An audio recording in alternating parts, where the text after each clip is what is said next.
మూఢనమ్మకాలకు మన ఇండియా పెట్టింది పేరు. ప్రతి సంస్కృతి, మతం మరియు ప్రాంతాల వారీగా వారికి తగ్గ విధంగా కొన్ని మూఢనమ్మకాలను కలిగి ఉన్నాయి. అందులో కొన్ని మూఢనమ్మకాలకు కొన్ని సైంటిఫిక్ కారణాలు కూడా ఉన్నాయి. వాటిలో కొన్ని నిజంగా సిల్లీగా అనిపిస్తాయి. దేశవ్యాప్తంగా ఉన్న ఆధునీకరణ మరియు కొత్త జనరేషన్ వారు కూడా ఇటువంటి పిచ్చి మూఢనమ్మకాలను నమ్ముతున్నారు. ఇలా మూఢనమ్మకాలతో పల్లెలు, గ్రామాల్లోనే కాదు పట్టణాల్లో కూడా ఎక్కువగా ప్రబలుతున్నాయి. అటువంటి మూఢనమ్మకాలను మీరు నమ్ముతారా లేదా అనుసరిస్తారా లేదా అది వేరే విషయం. అయితే మనలో కొంతమంది ఇటువంటి మూఢనమ్మకాలను రోజులో లేదా డైలీ లైఫ్ లో నమ్మే వారిని మాత్రం ఏం చేయలేం. అలా సిల్లీగా అనిపించిన కొన్ని మూఢనమ్మకాలను కొన్ని సామాజిక చిక్కులను కలిగి ఉన్నాయి. మరి మన ఇండియాలో ఉండే పాపులర్ ఇండియన్ మూఢనమ్మకాలు ఈ క్రింది విధంగా ఉన్నాయి. ₹1 ప్రభావం.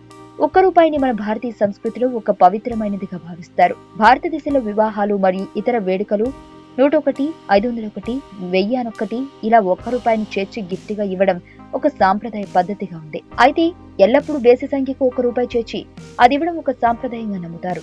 ఇది ఎంతవరకు నిజమో మన ఇండియాలో ఉన్న మరో మూఢనమ్మకం ఎదురుగా నల్లపిల్లి అడ్డు వచ్చినా లేదా ఎదురుగా వచ్చినా అపశకునంగా నమ్ముతారు. ఇది చాలా ప్రదేశాల్లో ఒక మూఢనమ్మకంగా బలంగా స్థిరపడిపోయింది. ఈ మూఢనమ్మకాన్ని చాలా మంది అనుసరిస్తుంటారు.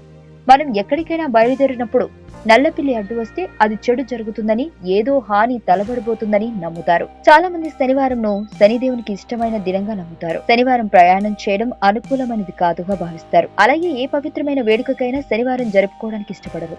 ఏ శుభకార్యాన్ని నిర్వహించరు. మన ఇండియాలో మరో ముఖ్యమైన మూఢనమ్మకం కొందరి కళ్ళు చెడు కలిగిస్తాయని అంటుంటారు. అలా చెడు కళ్ళు చూపు స్వభావం ఉన్నవారు ఉద్దేశపూర్వకంగా చూడకపోవచ్చు, కానీ అలా జరగడం ఉద్దేశపూర్వకంగా జరగదు.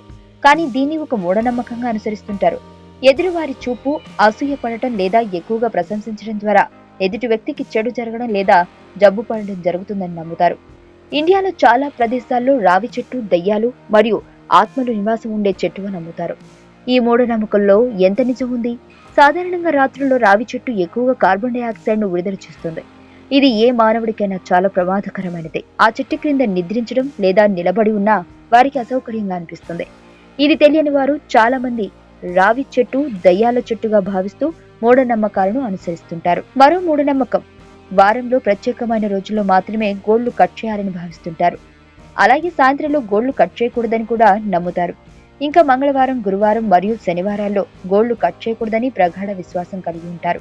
ఇలా చేయడం వల్ల చెడు జరుగుతుందని చాలా మంది నమ్ముతారు. ప్రతి ఒక్క మూఢనమ్మకంలోనూ మహిళల యొక్క ఋతుక్రమం లేదా నెలసరి సంబంధించి ఉంటుంది. అంతేకాకుండా పీరియడ్స్ లో ఉన్న మహిళను అపరిశుభ్రమైన వారిగా లేదా మలినాలతో ఉన్నవారిగా భావిస్తారు. ఎవరైతే ఋతుక్రమంలో ఉంటారో వారిని వంటగది మరియు పూజా గదిలోకి అనుమతించరు. అంతేకాదు కొన్ని ప్రత్యేకమైన పనులను కూడా చేయడానికి వారికి అనుమతి ఉండదు.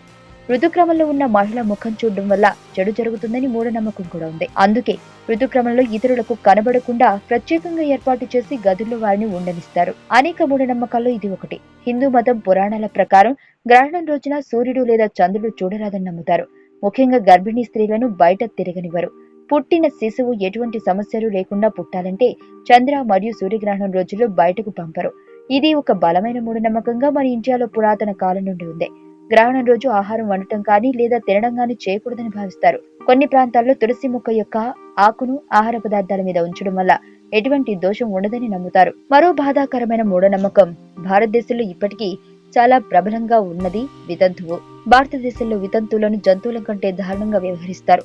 వితంతువులు ఎటువంటి ఆభరణాలు ధరించడానికి అనుమతి లేదు మరియు ఆమె జీవితాంతం తెల్ల దుస్తులు మాత్రమే ధరించాలని నియమ నిబంధనలు పెడుతుంటారు. అలాగే ఆమె కారం ఆహారాలు తినకూడదు మరియు శాకాహారం మాత్రమే తినాలని నిబంధనలు కూడా ఉన్నాయి. మరో బాధాకరమైన విషయం వితంతువు ముఖం చూడడం దురదృష్టముగా భావిస్తుంటారు. ప్రపంచంలో ఉండే వింతలు మరియు విచిత్రమైన ప్రదేశాలు, టూరిస్ట్ ప్లేసెస్ మరియు క్రీడా విశేషాల గురించి చూడండి Telugu time pass TV YouTube channel. మరిన్ని విశేషాల కొరకు తప్పక సబ్స్క్రైబ్ చేసుకోండి.